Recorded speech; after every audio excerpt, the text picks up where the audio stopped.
Fala pessoal, tudo bem com vocês? Vamos bater um papo aí sobre essa questão da reeleição do presidente da Câmara e do presidente do Senado, que foi pauta do STF, que felizmente, né, apesar de um placar muito apertado, isso me deixa muito triste e muito preocupado com o futuro, ainda mais, né, que nós vamos ter novos ministros aí até o final do ano. Todos nós sabemos que o Marco Aurélio tá para se aposentar e que daí o Bolsonaro vai acabar colocando mais um ministro, e o ministro que ele colocou não decepcionou no quesito decepcionar, já veio com um voto que não agradou muitas pessoas. Mas vamos entender um pouco melhor essa situação dessa questão da reeleição da Câmara e do Senado. Nós estamos chegando num momento agora que é o intervalo, é o meio termo entre as duas eleições presidenciais, a de 2018 e a de 2022. Em 2018, no primeiro ano da legislatura, né, que você elegeu não só presidente, mas você elegeu também o Congresso Nacional, então você elegeu deputados e senadores, em fevereiro do primeiro ano da legislatura, diz a Constituição que essas casas precisam se reunir para fazer uma sessão prévia para escolher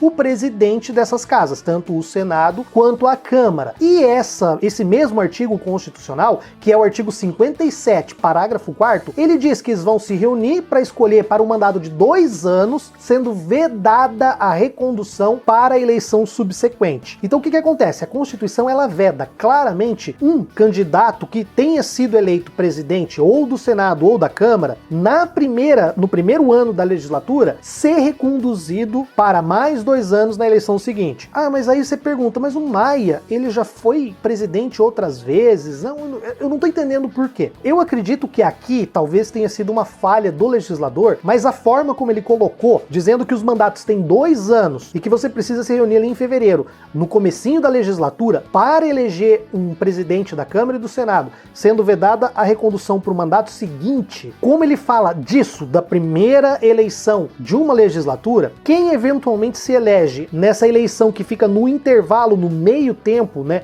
entre duas legislaturas, ele não pode ser atingido por essa vedação, porque essa vedação está proibindo aquele que se elege no começo da legislatura. Em 2018, o Maia foi eleito para esses 2 anos, terminando 2020. Em 2021, ele não pode porque esse artigo veda. Só que quem ganhar, por exemplo, agora em 2020, e se essa pessoa for reeleita depois, no ano seguinte, nas próximas eleições, digamos que um outro deputado, por exemplo, sei lá, o Rubens Bueno, do Cidadania, vire presidente da Câmara dos Deputados agora, e em 2022 ele seja reeleito como deputado federal, ele pode sim ser reconduzido à presidência da Câmara, porque ele vai estar o quê? Disputando a primeira eleição do começo da legislatura. Então essa vedação, ela só cabe para quem se elege no primeiro mandato. E aí entra a questão muito peculiar que nós temos com o caso do Maia, porque o Rodrigo Maia, ele entrou tapando buraco logo depois que o Eduardo Cunha, que era presidente, foi afastado, foi preso, enfim, teve toda aquela confusão.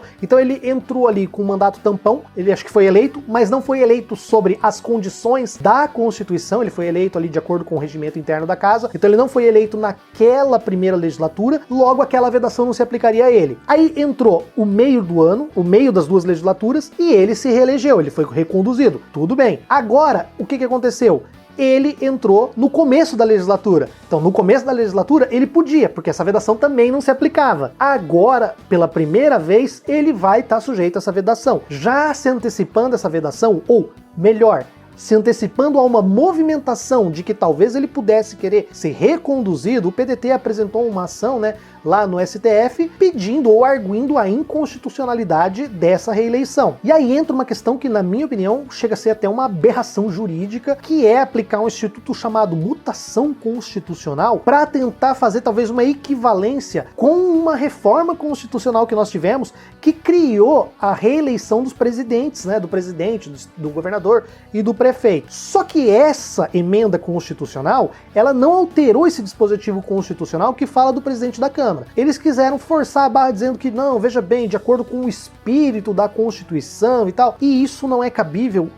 Você não pode falar em mutação constitucional, em você entender um texto constitucional diferente do literal, se você não está tendo ali um conflito de interesses de direitos fundamentais. Por exemplo, nós tivemos na questão da prisão em segunda instância, para mim também foi um julgamento completamente errado, equivocado, em que o STF entendeu que um artigo do CPP que proibia a prisão em segunda instância, ele era constitucional, mas ele não precisava ser aplicado. Ou seja, ele era constitucional na teoria, mas inconstitucional na prática. Só que, por mais que fosse absurdo, ali você tinha um entendimento de que a Constituição traz, por exemplo, a presunção da inocência e outros direitos às pessoas, assim como ela traz, por exemplo, direitos da sociedade, como, por exemplo, o direito à segurança pública, diversos direitos que você poderia até dizer, olha, tá tendo um conflito de interesses aqui, tá tendo um conflito de direitos, e se a gente botar na balança, eu acho que a prisão em segunda instância, ela acaba sendo constitucional. Tudo bem, eu não concordo, mas ali ainda havia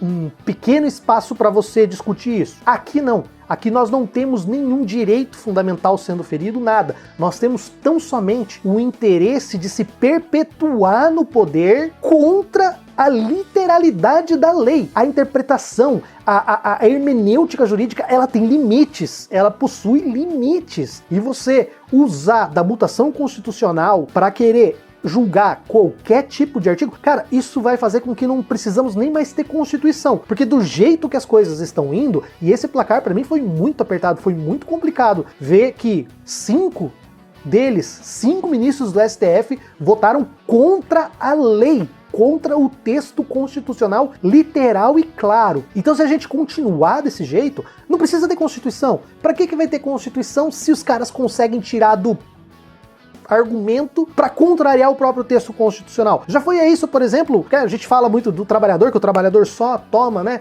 Então, já tiraram, por exemplo, a questão dos acordos coletivos, que a Constituição veda você ter essa diminuição de salário sem ter um acordo coletivo. Ah, mas já entenderam que pelo espírito constitucional, sabe? O espírito constitucional que é sempre a favor do patrão, que é sempre a favor da elite, que é sempre a favor do empresário. Então, a gente está correndo um risco muito sério de ver a democracia ruir.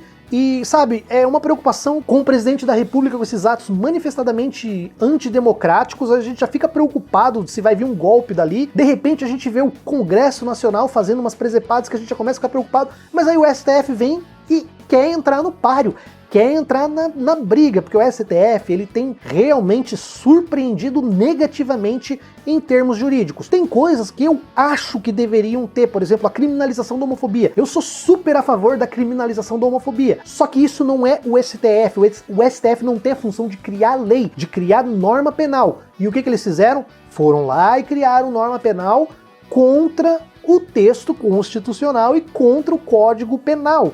Criaram o quê? A criminalização da homofobia. Eu gosto dela? Eu gosto. Acho que tem que existir. Mas eu não acho que tinha que ter sido desta forma ilegal. Porque aí você vai abrir, e eu já tenho um vídeo que eu falo sobre isso, você vai abrir pretexto para se criar outros tipos de criminalização por analogia, como, por exemplo, a criminalização do comunismo. Nós temos uma legislação que criminaliza o nazismo. Daqui a pouco entra aí um ministro terrivelmente evangélico e faz uma maioria para se criminalizar, por exemplo, o comunismo.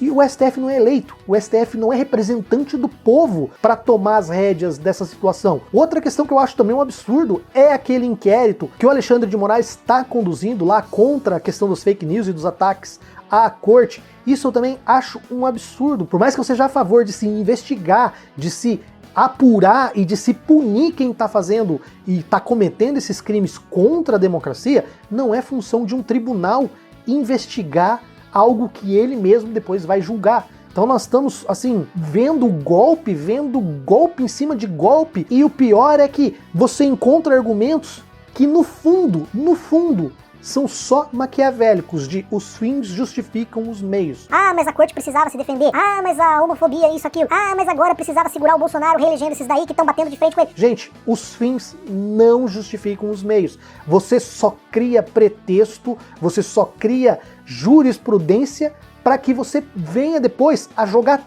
tudo na lata do lixo. Essa é a minha indignação com toda essa história. Fico feliz, porém, fico preocupado porque essa maioria, 6-5 para um caso e 6-4 para o outro, é muito pouco, é muito apertado, e isso realmente me deixa, sabe, agoniado com o nosso futuro. Pessoal, é isso que eu tinha para falar para vocês. Eu também tô gravando hoje sobre a questão do Moro. Vocês viram que o Moro foi notificado sobre aquela questão do Tribunal de Ética lá de São Paulo, para que ele não exerça a atividade de advocacia privada dentro daquela empresa Álvares e Marçal? Pois é, eu gravei esse vídeo, ele vai sair no canal do Carlito, acredito que vai sair essa semana ainda, então deem um pulo no canal do Carlito também, que eu gravei lá, tô ocupando um pouco o espaço, dando uma força pro nosso amigo Carlito lá, o Carlito que já me ajudou muito, é um cara que é um dos caras responsáveis pelo público que eu tenho aqui, porque ele já me indicou várias vezes, já participei de algumas lives com ele lá, sim, é um cara sensacional, tudo que eu puder fazer pra ajudar ele, tamo aí, tô então gravando alguns vídeos pro canal dele lá, acho que esse vai ser o terceiro vídeo que vai sair dele meu lá no canal, então se vocês quiserem dar uma olhada lá, eu também falei sobre moral e ética em 2 vídeos, um sobre moral e ética e um sobre política e direito relacionados com moral e ética lá no canal do Carlito, então também dê uma olhada lá. Se você não é inscrito e chegou até aqui, por favor, cara, se inscreve, aperta o botãozinho aí, não vai te custar nada. Se inscreve no canal, porque eu vejo que grande parte do meu público, e isso não é o AdSense, um dia eu vou printar até e colocar aqui, se der eu vou colocar aqui hoje, né? Vocês vão ver agora.